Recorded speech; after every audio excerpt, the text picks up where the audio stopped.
జరుగుతుందని ఆనాడే అనుకున్నాను. కాకపోతే ఒక్క సంవత్సరం లేట్ అయింది అంతే.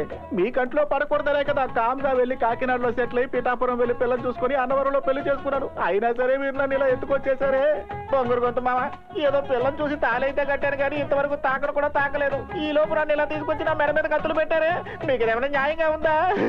ఎక్కడికి వెళ్ళాడో నీకు మాత్రమే తెలుసు. చెప్పు. చెప్తే వదిలేస్తారా బొంగురు గొంతు మామ? చెప్పు. ఎక్కడున్నాడో చెప్పేయమంటారా? చెప్పరా.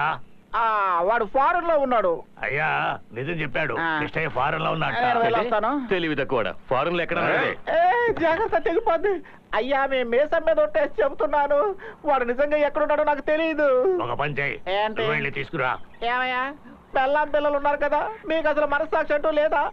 మీసం మొలిచిన దగ్గర నుంచి నేను శోభనం గురించి ఎన్నో కలర్ఫుల్ కళలు కంటూ వస్తున్నాను. ఇప్పుడు నా కళలో కళ్ళలు చేసి నా జీవితంతో ఆడుకోకండి. అయ్యా నా కొడుకు నా దగ్గరికి వచ్చేంత వరకు నీ పెళ్ళ మా ఇంట్లోనే ఉంటుంది. ఆ తర్వాత నీకు ఫస్ట్ నైట్. భలే తీర్పిచ్చారయ్యా మీరు, పెదరాయుడులో మోహన్ బాబు లాగా. బొంగురు గొంతు మామ, మీరు ఈ కత్తులు తీశారంటే నేను వెళ్ళి నా పెళ్ళంతో రెండు మాటలు చెప్పొచ్చేస్తాను.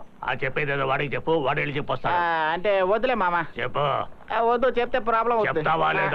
అయితే వెళ్ళి నా పెళ్ళంతో ఈ వెధవలు దయాదాక్షిణ్యం లేని మొరటనాయాలు కత్తులతో బెదిరించి ఫారెన్ పంపించేశారు, వీళ్ళు చస్తే గానీ మనకు శోభనం జరగదని చెప్పి రమ్మనండి.